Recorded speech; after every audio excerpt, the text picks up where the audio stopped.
Charlton Heston. The name just sounds epic, doesn't it? Moses, Ben-Hur, El Cid. The man played some of the biggest heroes cinema has ever seen. A true Hollywood legend. But what about the life he led off screen, as a father? He had 2 children, Fraser Clarke Heston and Holly Ann Heston. Today we're diving into what happened to his kids. Number 2, Fraser Clarke Heston. Born February 12, 1955, in Los Angeles, was practically destined for a life in movies. Fraser was born to Charlton Heston and actress Lydia Clark. He has 1 sister, Holly Ann Heston. Picture this for a childhood. Fraser has said he was basically raised by people like stuntmen and wranglers. He was always on movie sets, watching films get made, and he absolutely loved it. That's what made him want to be a filmmaker. His mom, Lydia Clark, was a big influence too. Fraser called her an adventurer. She took young Fraser on what he called ruin running and museum marching expeditions all over the world, Egypt, Europe, you name it. These adventures gave him a real taste for history, archaeology, and adventure, themes you see pop up a lot in his own movies. When he was just 3 months old, Fraser played the infant Moses in Cecil B. DeMille's massive epic, The 10 Commandments. Yep, his dad played the grown-up Moses. Charlton Heston even joked that his son, Fraser, played the infant Moses, and immediately retired, displaying an acute judgment of the acting profession. Fraser himself has quipped, "I think I felt a little pressure from my dad not to follow in his footsteps as an actor, even though he was too young to remember it." Fraser knows if he lives long enough, he'll be the last actor in Hollywood who worked with Cecil B. DeMille. Pretty wild, right? His upbringing was like a real-life Hollywood university, learning by watching on the sets of huge films. He also had a passion for writing early on, even working on a novel called Wind River before he got into screenwriting. Fraser Heston didn't just pick one job in the film industry. He did a bit of everything: writing, directing, and producing. Writing the narrative. His writing career kicked off when that novel, Wind River, about 19th century fur trappers, caught a producer's eye. Fraser, then just 22, turned it into a screenplay, and it became The Mountain Men, his first produced script in 1980 starring his father. He also wrote the adventure thriller Mother Lode, adapted Treasure Island for a TV movie, penned a Sherlock Holmes TV movie, The Crucifer of Blood, and wrote the documentary The Search for Michael Rockefeller. Behind the lens, directing. Fraser got his feet wet directing, unofficially, on Mother Lode.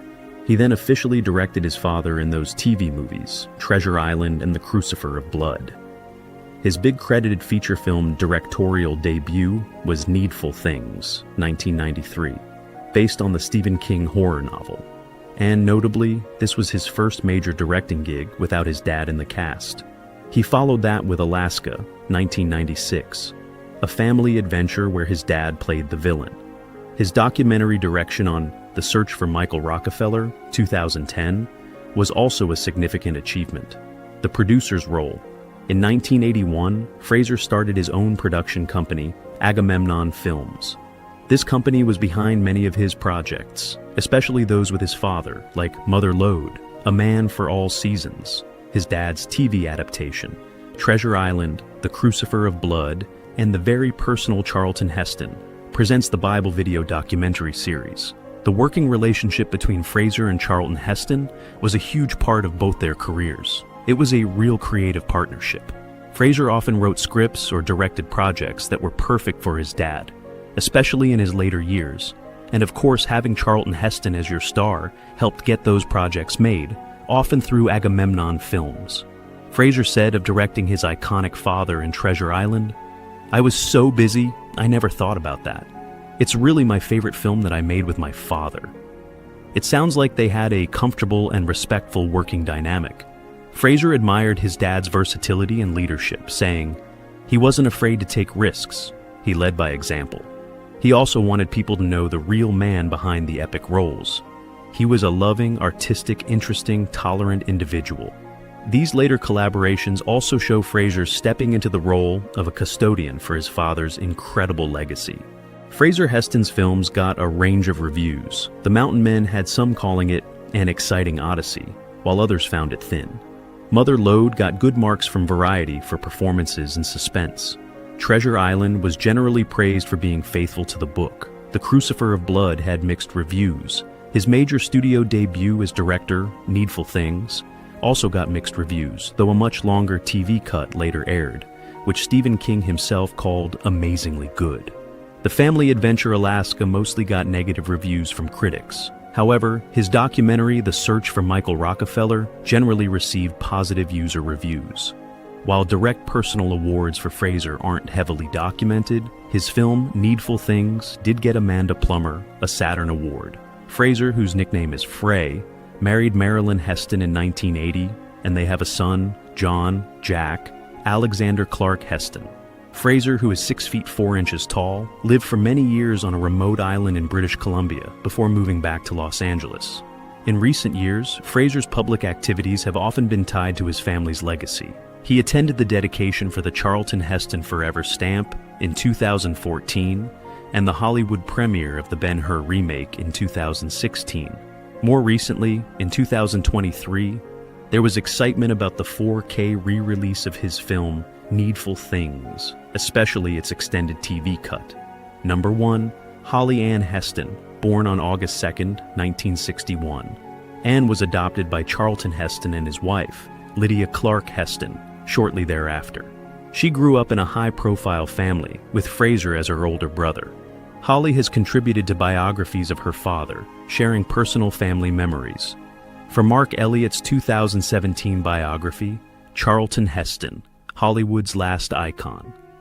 Holly shared recollections about her paternal grandmother, Lilla Charlton, and spoke about the complex relationship between Charlton Heston and his stepfather, Chester Heston, noting a lack of warmth, no nurturing, no tenderness from Chester towards Charlton. This willingness to share candid family details suggests a desire to present a more complete and humanized portrait of the Heston family. Despite complexities in the wider family history, the immediate family unit was described by the family as one where Charlton Heston was an adoring husband, a kind and devoted father. Holly Ann Heston chose a career path markedly different from her parents' Hollywood world. She pursued higher education, earning a Master of Social Work MSW degree from Monmouth University in 2004. This achievement, particularly as a mature student, shows a deep personal dedication. Following her studies, Holly A. Heston established herself as a licensed clinical social worker, LCSW. She maintains a professional practice in New Jersey. Her professional profiles highlight her therapeutic philosophy. My experience as a therapist has led me to understand the importance of connecting with individuals, joining them in their journey to heal, grow, and realize their true potential. Her areas of expertise include addiction, anxiety, trauma, and PTSD, and she uses various therapeutic methods like CBT and DBT. Holly's choice to build a career in social work is compelling. This field, focused on assisting vulnerable individuals, suggests deeply ingrained personal values and a desire to make a tangible, positive difference. In May 1990, Holly Ann Heston married Carlton Charles Rochelle Jr., becoming Holly Heston Rochelle. Their marriage has been an enduring one. Carlton Charles Rochelle Jr. is highly accomplished in his own right, a respected specialist in Indian, Himalayan, and Southeast Asian art, having worked at Sotheby's before founding his own gallery, Carlton Rochelle Asian Art, in New York City. He also had a notable career in academic library administration at New York University. Holly and Carlton Rochelle Jr. have 2 children. When Charlton Heston passed away, his grandchildren, Ridley Rochelle and Charlie Rochelle, Holly's children, were mentioned. Their daughter, Ridley Rochelle, graduated from Northwestern University, her grandparents' alma mater, with a degree in art history, and now works at Sotheby's. Holly's professional life as a social worker is based in New Jersey, indicating her primary residence and career have been centered there. While largely private, Holly has occasionally stepped into the public eye, mainly to preserve and share her father's legacy. She appeared in the 2011 documentary Charlton Heston and Ben-Hur: A Personal Journey, and a 1995 biography episode about her father. At Charlton Heston's funeral in 2008, Holly gave a deeply personal tribute, reciting poetry by Shakespeare and Tennyson that her father loved. In 2015, She gave an interview about her father's Andrew Wyeth art collection, explaining his passion and the family's reasons for auctioning some pieces. She also publicly shared her family's connection to St. James's Church, calling it a second family. These appearances show a thoughtful engagement with her father's legacy and her own community. Both Fraser and Holly, in their own distinct manners, have balanced the weight and opportunities of a monumental heritage with the pursuit of their own passions and